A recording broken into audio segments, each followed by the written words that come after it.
Welcome to the 180 Life Coach Podcast, home of the Becoming Movement, a place for awareness, truth, healing, rebuilding, and becoming. A journey of understanding who you were, who you are, and if you're ready, becoming who you were always meant to be. Because it isn't over. You're still becoming. And now, here's your host, Ingra Michelle Williams. Have you ever wondered why you keep ending up in the same situations? Why certain things trigger strong emotional reactions inside of you? Have you ever wondered why you keep making promises to yourself, but you struggle to follow through? Why you keep settling for less than what you really want? Have you ever really wondered and stopped long enough to ask, where do these beliefs come from? Well, my name is Ingra Michelle Williams, and I am your 180 Life Coach, and I appreciate you being here today. We're going to talk about awareness, and awareness is the first pillar of becoming. I'm so glad that you're here because we're digging deeper, and it's so important that we continue to build. I will always tell you the truth, and I will always use myself as an example. See, I spent years going through my life thinking I had a motivational problem.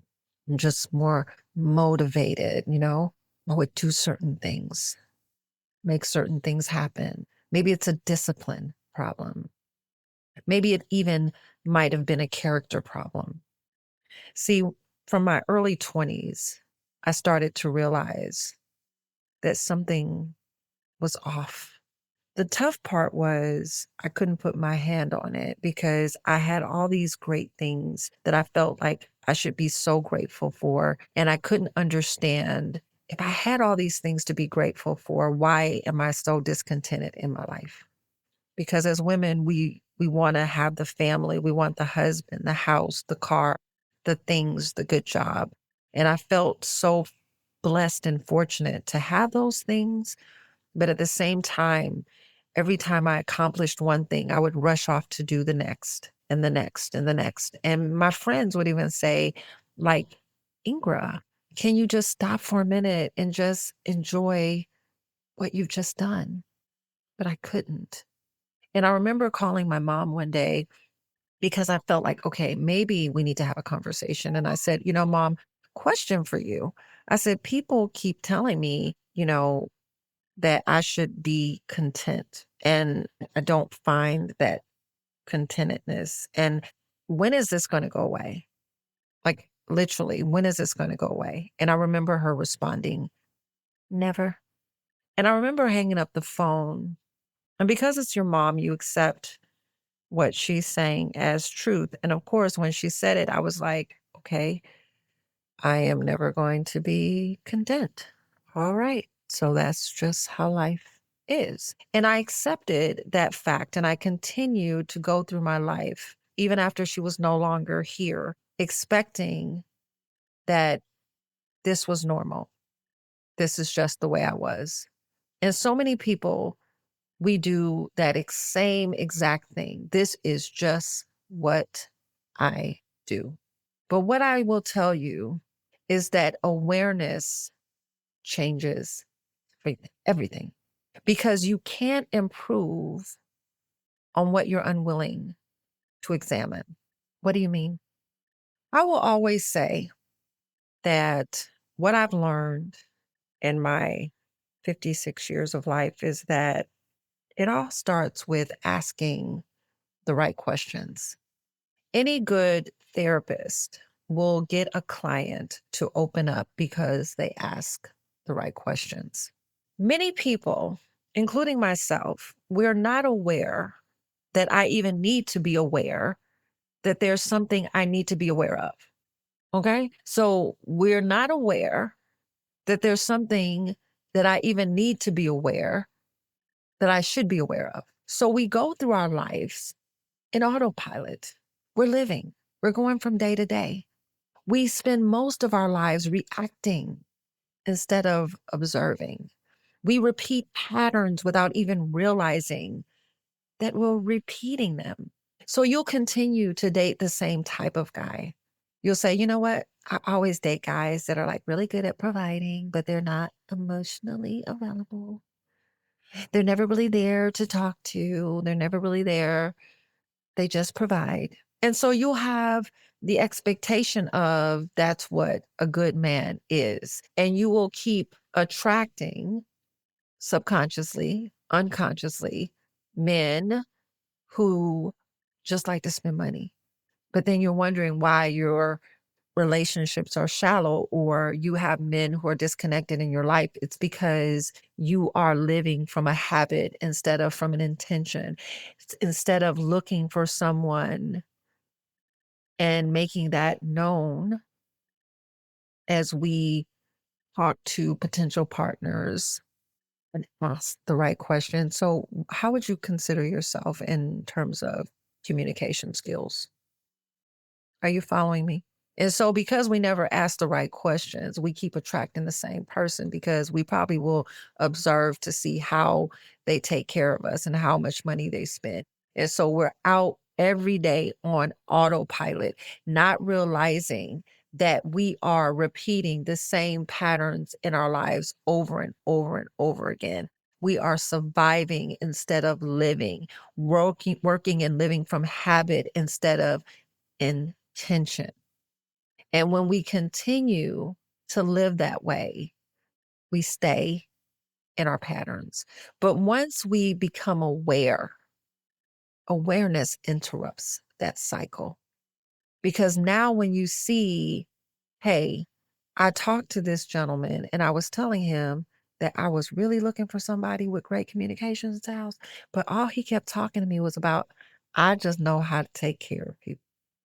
And you're talking to your girlfriend, right? And she's like, well, girl, he seemed like he the same kind of guy you date. Yeah, you're right. You know what? I might need to leave him alone because once we're aware, we will stop doing the same things over and over and over again because we see our lives through these filters that sometimes we're not even aware that we're using. We will filter every experience, every disappointment, every success, every relationship through this filter. And that filter is a lens in which we interpret our lives. And see, it's sometimes if we're aware, we realize the problem isn't always what happened. Sometimes it's simply the meaning that we've assigned to what's happened. So, for instance, things that have happened to us. Okay, if you're listening to me, I'm always give you pictures. And so when I thought about things that we need to be aware of, I look at a problem as a plant. So a P for a P, a problem is a plant. And so when I'm talking to you, I want you to imagine every problem as a plant. So if I had problems with smoking, that's a plant. It's a plant inside of me. And I want to get rid of my problem. I have to get rid of the plant. But everybody knows that a plant has a trunk, it has leaves, but it has roots. And even if I take that problem plant and call it a weed, because weeds are undesirable, okay? So we might have some good things in our lives that represent plants, weeds with roots, okay? The undesirable ones, we can call them weeds. And so when we're trying to identify a problem, a weed that has been growing in our mind, most people will tackle pulling that weed out, even once they're aware. They'll say, okay, for instance, I need to stop smoking. Why? Because it's not good for my health. And so I pull out the weed, but I just yank it from the top. And so the roots are still in the ground. And all my gardeners know exactly what I'm talking about. In order to get rid of a weed, you have to make sure that you get the full roots out the dirt, because if you leave any behind, that weed will continue to come back and continue to grow. And so many of us, as we go through life and we start to become aware of some things, we're dealing with it on the surface. We're not really getting down into the dirt and really finding out the root cause of what my problem is. And so I say I started smoking because it helped me with stress. And so I'm going to control my stress. I'm able to stop smoking, but I've stopped smoking many times in my life and I've always picked it back up, right? I know I won't pick it back up again because I was able to dig deeper into, why am I really smoking? I thought it was about stress. I'm trying to control my stress. But really, the smoking was making me feel more stressful. And I realized after I became aware that the smoking was associated with discontentment in my life, in myself, in my relationships, in my job, and whatever different scenario would pop up at a given time and make me have to look at it. It would stress me out, and then I would find myself back smoking. When I was leaving my ex-husband, I was at the end of that relationship. I didn't smoke that whole relationship, but he stressed me out so bad. I was so ready to be over it, done with it. I was like, I got to figure out how to get out of this relationship. And one day, almost like without even thinking, as I was driving back from a road trip, I pulled over at a gas station and bought a pack of cigarettes. And it started a pattern of smoking again. And so when we talk about awareness, we're identifying, but we're not pulling yet. And so when I say we see our lives through filters, we will interpret what we know to interpret a certain situation to be true. So a child who maybe wasn't encouraged when they were young. Nobody ever said, I believe in you. I believe that you can do. And this is my story. I was discounted, told I wasn't going to end up being anything. I really, when I think about it, I say to myself, like, why would a parent or an adult give such a grim narrative to a child who didn't cause problems, didn't get into trouble, wasn't fighting, skipping school, like all the things that you would think, like, oh my God, this child is just constantly in something. And even when they are, it's a reason. It's a reason. And we just don't get to the root of what's causing the behavior. But I was never a bad child. But if you would have listened to some of the things that were said by my own mother, I would have thought I was a bad child. Or if I even heard her having a conversation with me about me, I would have been like, that is a bad child. And so when you have a child who wasn't encouraged, that child will grow into an adult who believes, you know what, I'm not good enough. Because we're interpreting that pattern, that statement, those experiences through our own lens. And when you are growing up because you were never encouraged, and so now you're reaching and trying and doing and still not feeling good enough, it's not that you're feeling that way because it's true. You feel that way because it's something that became familiar, right? And so we will look at our successes and we will have lenses in which we see our lives. And so in order to do, I feel like I got to make X amount of money. I got to drive X amount of car, right? I have to do certain things because we filter our lives and we do things through this filter of expectation about what we're supposed to do, because we're looking at the leaves, we're looking at the stem of the weed, and we don't understand where the root came from. Why do I feel like I need to have the latest car? Why do I feel like every time I do something, it's not good enough? Why do I feel? And that's why I say that you have to ask the questions, the deeper questions, so that we can get to the deeper problem.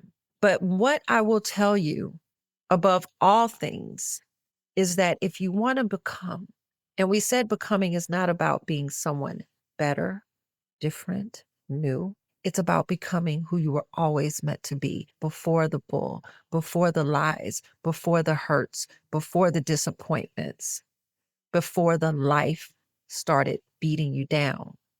Who were you? Who were you? And so if we're going to become aware, we have to be honest. And a lot of people are not willing to be honest. And if you don't get honest, you will never be fully aware. This is where change becomes uncomfortable, right? But if you're ready, you will stop and look at the lens of your life differently. And you will start to ask the questions. Questions like, am I really happy? Am I happy in this relationship? Am I happy in this job? Am I happy in my life? Am I blaming other people for things I should be looking at myself for? Am I avoiding having difficult conversations? Am I living intentionally or am I living automatically, just simply repeating what I did yesterday? See, honesty is not about condemnation. It's about clarity. It's about getting clear so you can identify the roots and start to tackle the problem. It was maybe a week ago. I sat down to have a conversation with someone who is very close to me because I had been really observing for a while now some behaviors, actions, things that they were doing that really had me concerned. And I did not know how to approach it because I felt like everybody's not really ready to be honest and to be aware. But it was so important. I felt like I needed to have these conversations to help me and my understanding because this interaction, it affects my daily life. And so I sat down with them and I started asking a simple question of why are you doing what you're doing? I'm concerned. Can you explain to me to help me out? And before any conversation was officially had, they were like, I don't have anything to say. I don't have nothing to say. And my question was, how is it that you have nothing to say? I'm asking a question and this affects me as well as yourself. And I'm trying to get some understanding and I don't want to assume. And you're the only person that can bring clarity to this. And they completely shut down, refusing to be honest with themselves. So when I say avoiding difficult conversations, I believe it wasn't that this person did not have awareness that they have issues, that they have problems, that they don't want to be honest because this is where change becomes uncomfortable. I promise you, you will start to see yourself in a different lens because with that honesty, you will see clear, maybe for the first time. Awareness is powerful because once you have it, right, it gives you choices. So when I talk about my smoking, y'all probably like, okay, we don't want to hear about your smoking. But I use this as an example, and please feel free to put yourself into these examples. And I really only explain them for clarity because when I say awareness gives you choices, once you become aware, and I want you to know it's so powerful. Because when I was smoking, thinking that these cigarettes were like helping me with stress, right? I'm like, if I smoke, it just calms me down. I feel so much better. It helps me with my stress. And then one day I had to sit and I had to think about it and go, really? When I became aware, I said, it's not helping me with stress. It's causing me stress. And then I had to start and think like, why am I really doing this? Because I don't want to smell like smoke. It's unhealthy. And when I realized, again, with my awareness that I was doing this because I wasn't happy in my life, and I knew that now I go from being unhappy with these different aspects of my life, that now I'm creating a new problem. And once I became aware of that, I had the option of saying, do I continue now that I'm aware in this behavior? Or do I make the choice that I am no longer going to tell myself the lie that it's helping me to be less stressful. And when I'm sitting there looking at the cigarette pack going, okay, do I have enough cigarettes or do I need to go to the store? It was causing me stress and anxiety. And once I became aware, it was easy for me to walk away. And so when I say awareness gives you choices, before your awareness, your reactions feel automatic. After awareness, you realize I don't need to respond this way. I don't have to keep believing this same lie. I don't have to keep becoming this version of myself that I don't want to be. And that moment is powerful because awareness gives you the option. Do I want to continue to date this guy just because he's paying my bills? But what I realize is that I'm lonely and by myself, and that really he serves no purpose but to make me feel even worse in my life. So now I have the option to decide, do I want to continue or do I want to stop? I had a friend many years ago who, beautiful person. She worked all the time. We made good money where we worked. She worked a part-time job. She drove a beautiful BMW, had a beautiful home, dressed in the nicest clothes. When you looked at her, she was so put together, but she never enjoyed her life because she was always working 7 days a week. And I asked her one day, like, why do you never not stop to take time for you? Why do you work a part-time job when we made more than enough money at our jobs? And I remember her saying, because I grew up poor. I grew up poor, and so I just didn't want to ever have to feel or experience that again. So she always had this look and this feeling of this is what I need to do. Now, I don't know if maybe our conversation motivated her into change because it wasn't until, I don't know, maybe a month after we had that conversation. I remember her coming back to me saying, you know what? I think I'm going to put in my resignation for that job because, I feel like I'm always working to live and not fully living. Eventually, she located to Florida. She took a new job that paid her even more money, but she completely changed her thoughts, her mindset about how she was living her life. Because at that time, and I told you I'm a humanologist, I love to study people, studying myself primarily, but I would observe people and I would ask questions because my mind was always asking, why? Why? Why? And I'm sure what she was doing, it was autopilot, not purposely done, but because I feel like I have to do it. And what I will tell you is that awareness comes before healing can begin. We often will pray, God, deliver me from this. Or I just wish my life would just be this way. Or we would just try to fix something that we've never acknowledged. And we think to ourselves, if I sit here long enough, if I take enough time, things will get better eventually. If I just allow life to continue to keep lifing, that eventually it'll fix the stuff I've been ignoring.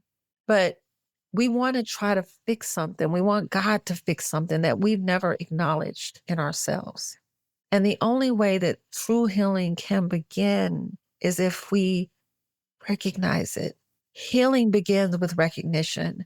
Growth begins with recognition. And freedom begins with recognition. You cannot rebuild a house unless you know what needs repairing.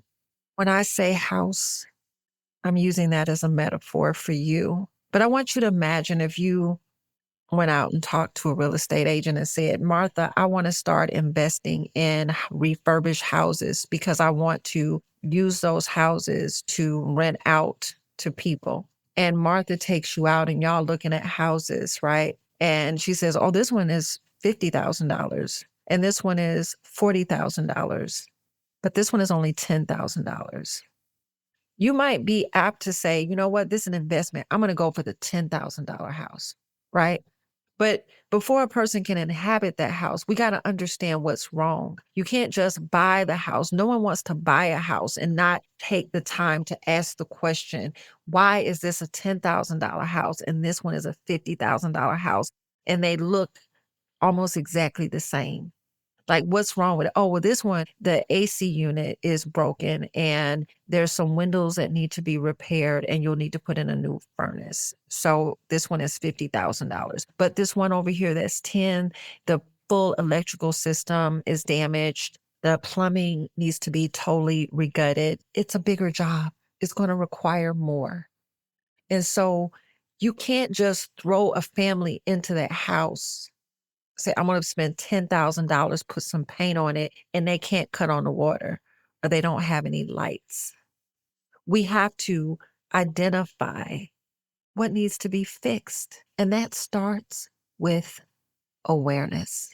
But it's important because I would be lying to you if I didn't tell you that awareness is not the finish line. It's the starting line. Some people will become aware and they'll stop there. Okay, I know why I do it. Great. Now what? Because awareness without action becomes simply information. Awareness followed by action becomes transformation. And my goal is to tell you, you can be who you were always meant to be. We can walk through it one step at a time.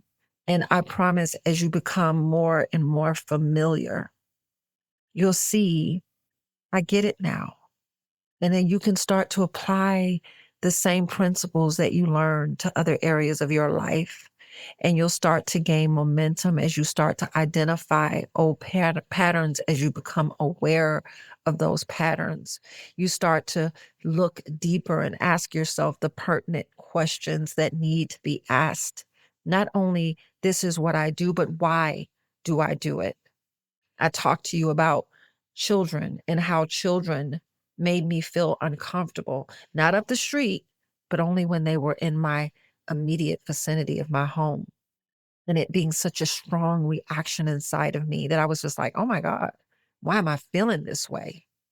That was awareness, acknowledging that the feeling was not normal. I could have stopped there. But once I realized it's a really strong reaction, Ingrid, why do you feel that way about kids? I gave myself the permission to be honest and say, this is not normal. We need to figure this out. And as I started to dig into it, it was because of an experience that I had in not fifth grade, kindergarten, when I was 5 years old. And I'm thinking, am I tripping? Because that was over 50 years ago and it's still affecting me today. And then me making a decision. No. We got to stop this. And so how do we change that? Is by making it okay to realize these children are not the same children 50 years ago.